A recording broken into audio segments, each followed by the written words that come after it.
Olá, buscadores. Estamos iniciando mais uma edição do programa Leituras para Viver Melhor, programa produzido em parceria da Editora Teosófica com a TV Suprem. TV Suprem, que é o canal de comunicação da União Planetária, canal 2 da NET em Brasília. E se você estiver acompanhando pelas redes sociais, pelo Spotify, pelo YouTube, não deixe de curtir o vídeo, se inscrever no canal, que assim você nos auxilia a cada vez produzir mais conteúdo de qualidade para todos vocês. E hoje iremos conversar um pouquinho com o Maurício Andrade. Tudo bem, Maurício? Seja bem-vindo. Tudo bem, Charles? Boa tarde, tudo bem?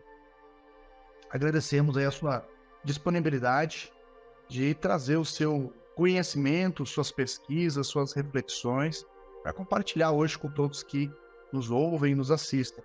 O Maurício, ele é professor, escritor e músico, e ele atua como consultor de relações humanas e em projetos sustentáveis com o povo indígena. Olha que bacana, hein? O Maurício está envolvido com várias frentes de trabalho e também é um musicista e escritor e professor, né? Um educador aqui, para conversar hoje conosco sobre um artigo de sua autoria, publicado na revista Sofia, número 109, intitulado A Matemática das Criaturas. Então esse artigo do Maurício, ele fala sobre vários temas. Então você começa falando sobre essa matemática presente na natureza, né? Você cita ali o bater das asas do beija-flor, o desenho dos favos de mel, as espirais em fractal que as baleias criam na superfície da água, a sequência de Fibonacci, enfim, você vai trazendo vários exemplos. E como que isso, Maurício, como que isso no nosso dia a dia, ou para que possamos compreender aí o nosso lugar no mundo, como que isso pode nos auxiliar? Afinal, que relação tem todas essas coisas internas e o nosso mundo interno? É muito interessante a gente não, dificilmente a gente para pensar em como toda vida é matemática, né? Eu cito, né, o desenho dos favos de mel, bater das asas do beija-flor, mas se a gente observar em todos os lugares para onde a gente olhar, existe a matemática, né? O desenho de um girassol, de uma margarida, o nosso corpo, existem as proporções harmônicas do nosso corpo, tudo está entrelaçado dentro de uma grande matemática. E se nós encontrarmos através do nosso olhar, através da nossa percepção, essas relações, nós começamos também a entrar numa sintonia maior com a própria natureza interna da gente, né? Porque nós estamos e somos aí um corpo matemático, desde ali da espiral do nosso DNA, né? A sincronia com a qual a própria química do nosso corpo acontece no nosso cérebro e tudo mais. Eu penso que quando talvez as pessoas mais leigas, começarem a ter uma percepção maior disso, e essa percepção ela está intrínseca na gente, né? Ela acontece muitas vezes sem que a gente perceba. Eu, como trabalho com povos indígenas aí há 20 anos, mais de 20 anos, e você vê isso na própria indumentária, nas pinturas corporais, você vê ali a geometria, em verdade, essa matemática, essa geometria está presente em absolutamente tudo, não existe nada que escape a geometria a geometria da vida, né? A matemática da natureza. Nós estamos imersos, fazemos parte disso, em verdade. E à medida em que nós temos essa percepção, a gente descobre que isso é uma linguagem, né? Todas as criaturas estão conectadas através de uma linguagem. Eu acredito e penso que existe uma ciência também, há muitos cientistas que trabalham com isso, que a linguagem, né? A linguagem é a chave para nos comunicarmos com todas as criaturas. E essa linguagem é uma linguagem que seja ela sonora, que seja ela, como eu disse já, através da geometria da natureza, que seja através da química do nosso corpo, a linguagem é a chave para nós nos comunicarmos com o cosmos, né? Então, nós já sabemos, a ciência já trouxe para nós a ideia, a verdade de que nós fazemos sons feitos do mesmo material das estrelas, né? Somos pó de estrelas, em verdade. E essa geometria, essa matemática, quando nós pensamos em termos musicais, por exemplo, são os grandes compositores, eles trabalharam em cima de determinadas escalas específicas, né? E essas escalas, que são matemática pura, né? Elas são ressonantes, elas ressoam com as nossas emoções, elas ressoam com padrões do nosso cérebro. Quem é que não escuta uma música e fica mais calmo ou mais agitado? Quem é que, escutando determinados sons, frequências hoje, há muita pesquisa sobre isso, não sente que está conseguindo meditar mais profundamente ou até ter experiências com essas frequências matemáticas, sonoras? E isso vai, nessa escala, nessa proporção, nos levar a outros parâmetros de entendimento, né? da nossa própria mente, né? E por que não dizer da nossa própria, da nossa consciência, né? Que pode fazer parte de uma determinada frequência que nós ainda estamos buscando. Talvez uma das chaves, pesquisando o passado dos povos que deixaram aí as suas grandes escrituras, né? O hinduísmo e outros povos, né? Como eu disse, assim, os povos indígenas trazem um conhecimento muito profundo. Mas no hinduísmo nós vemos, por exemplo, né? Tanto a meditação quanto os mantras, né? E os mantras, o que são senão ressonâncias, são sons ressonantes. Quando a gente coloca isso dentro de uma existe hoje, né? Talvez não é uma coisa tão nova, aqueles experimentos que se faz com areia sobre placas, em que ali é uma ressonância, há determinados sons ressonantes ali, e conforme você vai mudando a frequência deste som, você vai criando mandalas. Você vai criando mandalas, né? É toda a simática, né? Dos sons. E essas frequências hoje são estudadas e nós sabemos que essas frequências moldaram a mente de determinados povos. Como os povos orientais que pensam do lado de dentro, os povos ocidentais que pensam do lado de fora. Então nós percebemos que há determinados sons, há determinadas matemáticas que corresponde a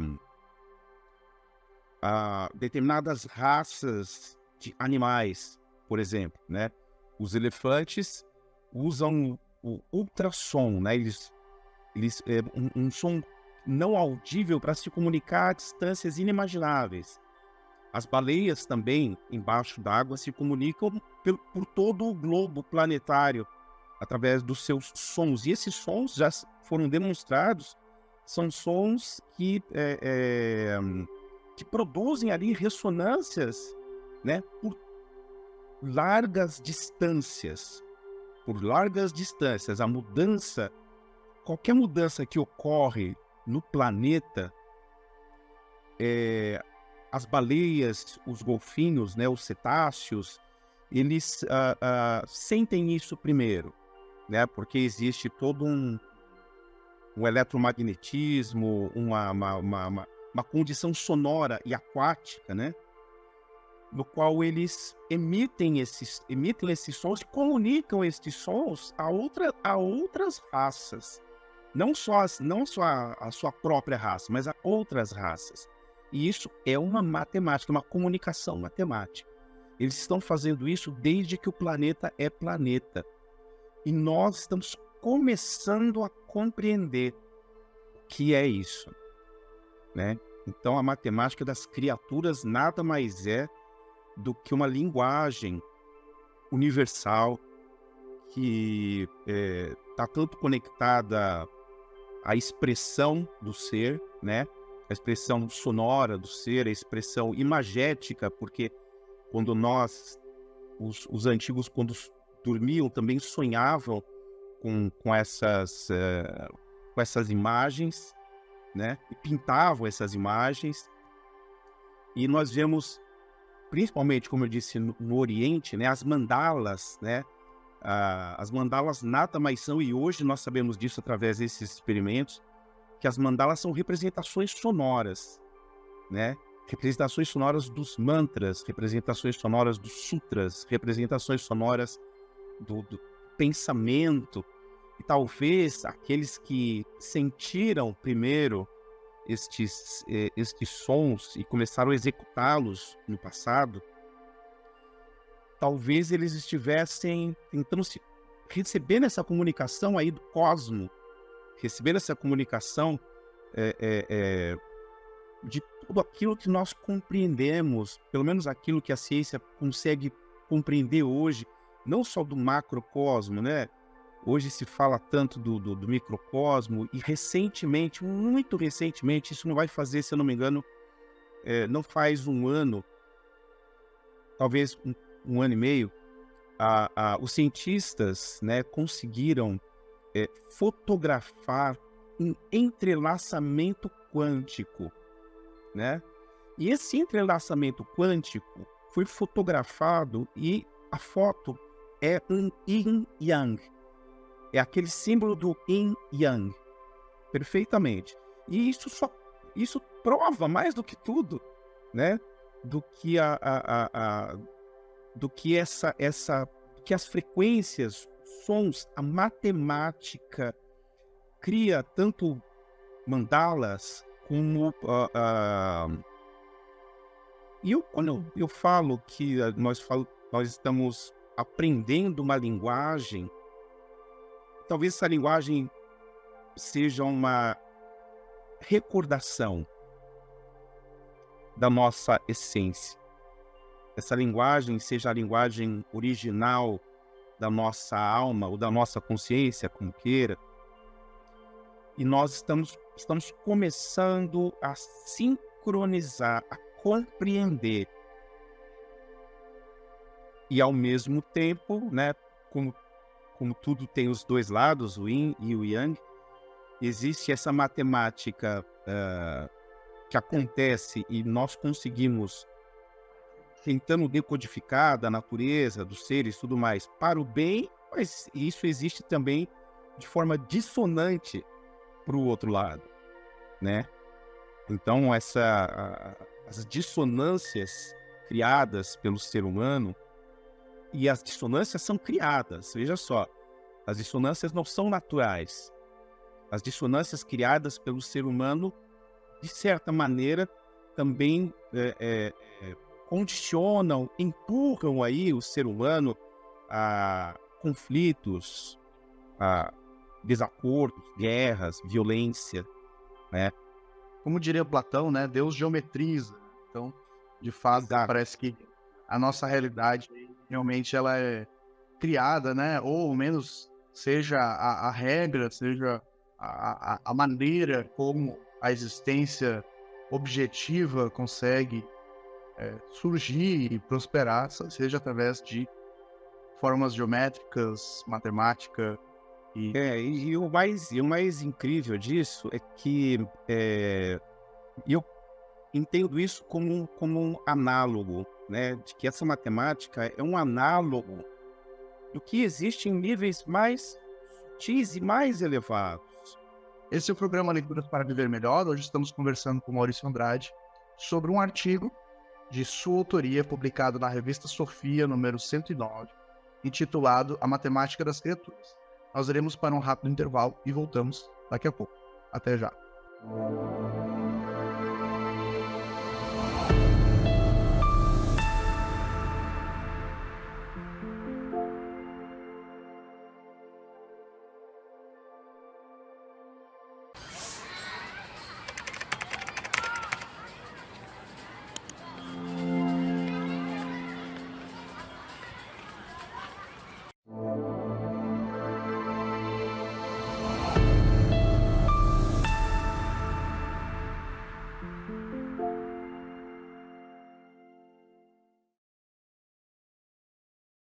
Estamos de volta com o programa Leituras para Viver Melhor, hoje conversando com Maurício Andrade sobre um artigo de sua autoria publicado na revista Sofia, número 109, A Matemática das Criaturas. Maurício, no seu artigo, você fala inclusive sobre a possibilidade de multiversos, né? Você fala aí de algumas descobertas científicas. Fala para nós como que você acha que a ciência hoje e as novas descobertas astronômicas, você falou da física quântica também no primeiro bloco, como que tudo isso pode ampliar, talvez, a nossa visão, nossa percepção de mundo, nosso entendimento da realidade para as próximas gerações? Em verdade, a ciência, ela não é absoluta, né? A gente diz isso sobre todas as coisas, né? No passado, acreditava-se que a Terra era o centro do universo, hoje já não é mais, e a Terra também não é plana. Sabemos disso também. Então, a ciência, ela vai aos poucos compreendendo, ela vai tendo um entendimento, sempre rompendo novas fronteiras, né? Sempre rompendo fronteiras. Uma das coisas mais maravilhosas que tem ocorrido com muita rapidez, que são as descobertas astrofísicas, né? Por conta desse novo e maravilhoso telescópio James Webb.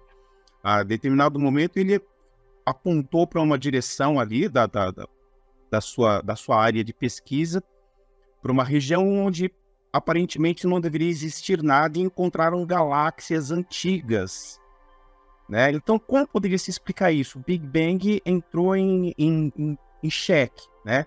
Então, existe uma grande área da ciência hoje que não acredita no Big Bang, que existiria uma outra forma, um outro tipo de início. E nós vamos apontar para essa ideia de multiversos. Já não é uma ideia tão complexa e impossível, justamente por nós compreendermos, como nós pegamos, todo mundo já brincou com um caleidoscópio, né? Que é aquele tubo onde você vai girando e as imagens vão mudando.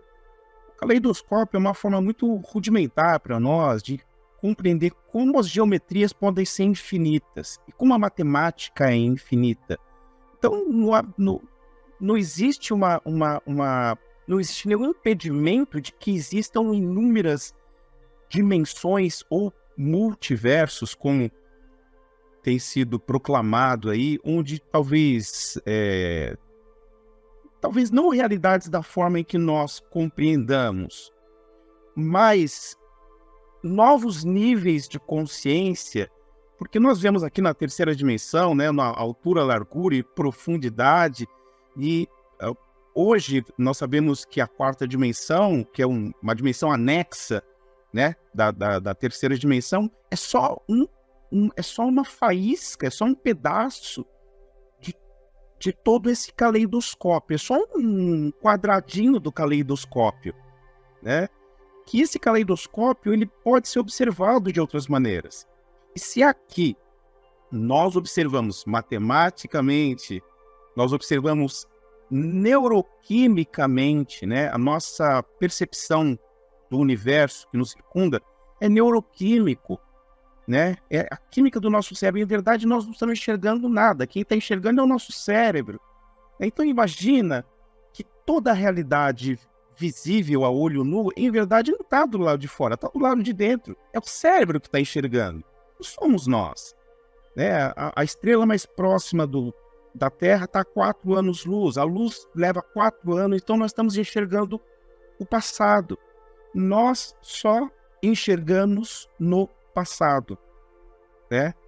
Porque é preciso a luz eletromagnética para que nós possamos enxergar, transformar os impulsos elétricos para que o cérebro decodifique isso. Isso diz respeito a todos os nossos sentidos, a todos os 5 sentidos, né? Qualquer toque leva um tempo para o cérebro, o paladar, o olfato. Só existem 3 coisas neste corpo que acontecem em tempo imediato. 3 coisas, né? A respiração, eu não posso respirar para trás ou para frente. O bater do coração, meu coração não pode bater adiantado ou atrasado.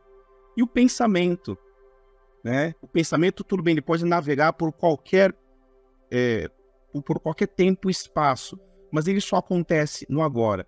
E isso nos leva outra vez ao conhecimento do passado, dos antigos, que usavam a respiração para mudar, para alterar a química do cérebro, né?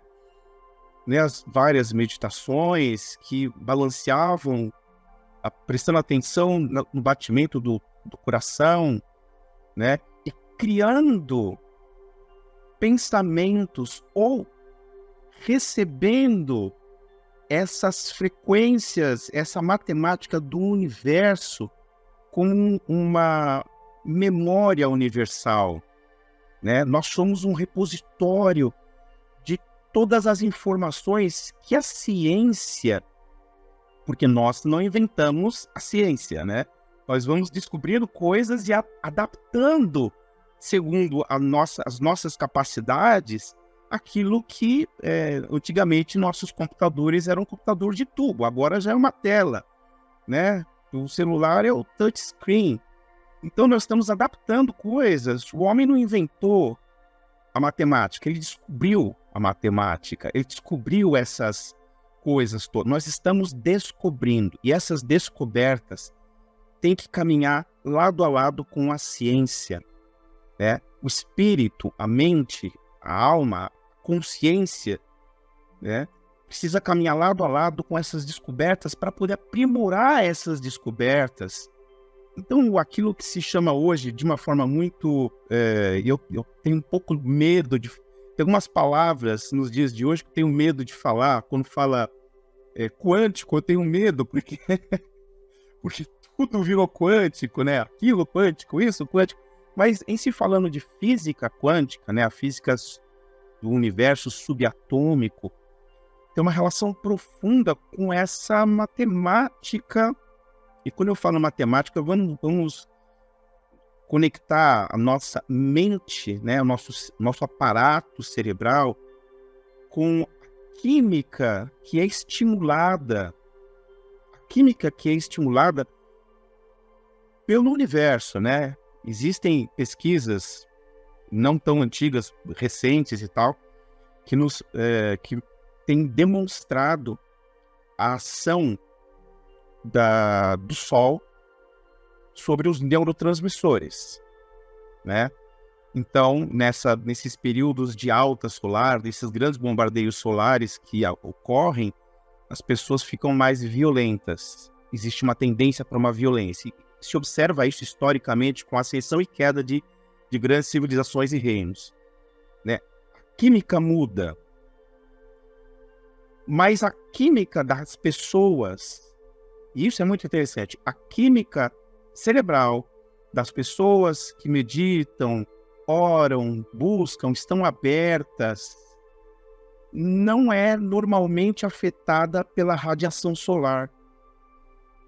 Então não é só uma coisa religiosa, orar, meditar. Tem muito mais a ver com essa linguagem do cosmos. Claro que tem a ver com a alma, né? Trabalhando aí com a ideia de religião, obviamente isso também tem a ver. Mas se nós compreendermos que essa linguagem que nos está sendo dada, para que nós possamos lembrar, relembrar, entender quem somos nós, a nossa visão, nosso entendimento científico vai dar um salto, porque a ciência vai se unir perfeitamente, matematicamente, com a consciência, com a alma. Porque nós estamos nos abrindo, porque talvez eu esteja meditando mais, orando mais, ou fazendo alguma prática, alguma coisa conectada com a percepção da natureza, com o contato. Os grandes xamãs e pajés, eles fazem isso, sempre fizeram isso. Eles sempre estiveram em contato com essa ressonância, com essa matemática que vem do canto sincrônico de um pássaro, com o bater das asas de um outro pássaro, com o chá sagrado que ele tomou, que eles sabem tomar, eles sabem para que serve como, né? Nós aqui é outra história. Que eles receberam, talvez, intuitivamente, psiquicamente, mediunicamente, não sei, para poder exercer o papel de condutores, instrutores, para que os seus e para que a humanidade, de certa maneira, compreenda que é entrar nessa sincronia. Eu, pessoalmente, acredito que o grande salto, existam extraterrestres ou não, existe um livro muito, muito bacana, que foi meu primeiro livro, se chama O Despertar dos Mágicos, do Luiz Paulo e Jacques Bergier, os fundadores da revista Planeta, na França. E tem um trecho do livro que ele fala assim: os deuses não mostram o seu rosto, e eles só mostrarão o seu rosto quando nós tivermos um rosto. O que significa que nós precisamos ver a nossa verdadeira face, que não é essa aqui, né? É uma face, talvez, de uma face musical, uma face de frequência. Talvez nós tenhamos um corpo de frequências, além do corpo de carne, né? E nós sabemos que temos várias camadas diferentes, o corpo eletromagnético, o corpo chamado de epicinético, que é esse corpo que vibra quando a gente canta, quando a gente entoa mantra.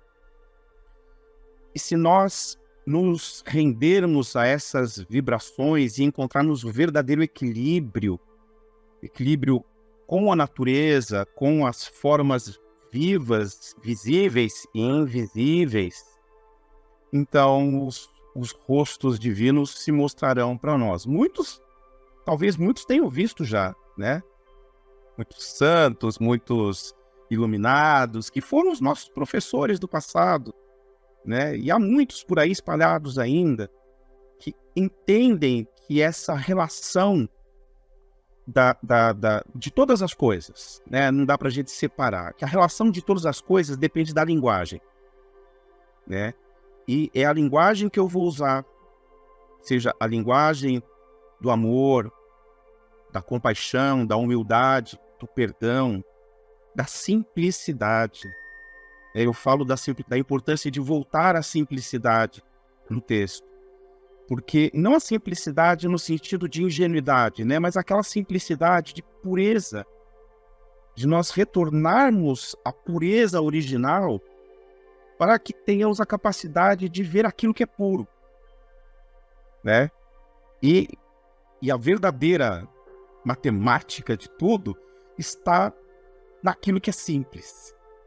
E assim eu acredito que a ciência, né, que consegue hoje fotografar o entrelaçamento quântico e ver ali o símbolo do Yin e Yang, e que compreendeu que quando esse símbolo foi ensinado pelos orientais, eles não fotografaram o entrelaçamento quântico. Então, de onde veio esse símbolo? Desse análogo. Isso é um análogo. Nós somos análogos do infinito. Nós somos análogos divinos. Nós somos um análogo. Isso daqui não é o produto final. Nós somos o produto final, né? Nós estamos aí construindo algo. Nós estamos no sentido de purificar. Nós estamos nos purificando. Acredito. A humanidade toda está se purificando. Então nós não deveríamos olhar, talvez, sair daquela visão de que eu não acredito mais no ser humano, eu não acredito mais na humanidade. Quando eu digo que eu não acredito nem no ser humano, nem na humanidade, estou falando de mim mesmo, né? Eu não posso me separar e falar assim, eu não acredito em vocês. Eu sou melhor que isso.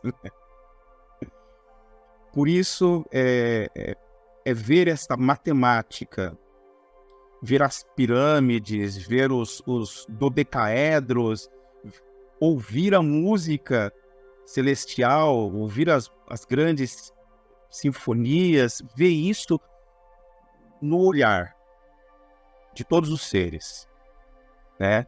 Na matemática de uma árvore, né? Na cabala judaica, a árvore da vida é uma construção né? A árvore da vida, a Etz Chaim, ela é uma construção matemática, né? Ela é uma construção matemática, ela é cheia de pirâmides dentro dela. Então, nós somos a árvore que precisa podar um galho aqui, um galho ali, né? E sempre buscar harmonia, né? Buscar harmonia através, obviamente, do estudo, do entendimento, mas a simplicidade, porque não adianta eu ter todo o conhecimento, ter escrito todos os livros, ter lido todos os grandes mestres, filósofos, praticar isso, praticar aquilo, se eu não tiver a simplicidade que me permite ver o puro e o simples que existe de divino, porque o puro e o simples é o divino em todas as coisas. E aí sim, aí eu acredito, e eu posso estar errado, né? Que uma grande porta se abre aí na nossa consciência, que a nossa consciência, ela é uma arquitetura. Ela é uma arquitetura, ela é um grande caleidoscópio multidimensional que está o tempo todo, né, como um cubo mágico celestial, né, que está sendo usado em preto e branco. Enquanto a gente julga, é violento, enquanto a gente se separa daquilo que é simples, ele é um construto, ele é um cubo em preto e branco. Quando a gente começa a trabalhar nesse outro nível, ela começa a se mexer, começa a ganhar cores, então a consciência ganha, ela, na verdade, ela se descristaliza, né? E começa a se movimentar outra vez com a multidimensionalidade que ela é, se conectando com outras consciências do cosmos, das baleias, dos golfinhos, dos pássaros, dos pajés, das benzedeiras simples no Nordeste, né, dos monges tibetanos, dos hindus. Essas mentes se conectam porque estão vendo a simplicidade da matemática divina nas suas ações, no seu pensar, na sua busca, na sua jornada. Maurício, gratidão pelos seus ensinamentos, suas reflexões. Eu que agradeço, muito obrigado pelo convite, pela oportunidade, espero podermos trocar mais futuramente. Com certeza. Esse canal aqui está sempre aberto, né? Para que esses assuntos venham à tona aí e a gente consiga juntos refletir e fazer aí uma autoanálise para cada vez mais compreender quem somos nós e o que estamos fazendo aqui, onde estamos vivendo, né? Como que esse mundo, qual que é o funcionamento desse mundo em que estamos, para até encontrar aí uma certa harmonia e poder viver melhor conosco, com nossos semelhantes e com toda a natureza. Este foi mais um episódio do programa Leituras para Viver Melhor. Hoje conversamos com Maurício Andrade sobre um artigo de sua autoria, publicado na revista Sofia, número 109, A Matemática das Criaturas. A revista Sofia, que é uma publicação bimestral da editora Teosófica. Nós vamos ficando por aqui. Seguimos juntos nesse aprendizado. Somos um.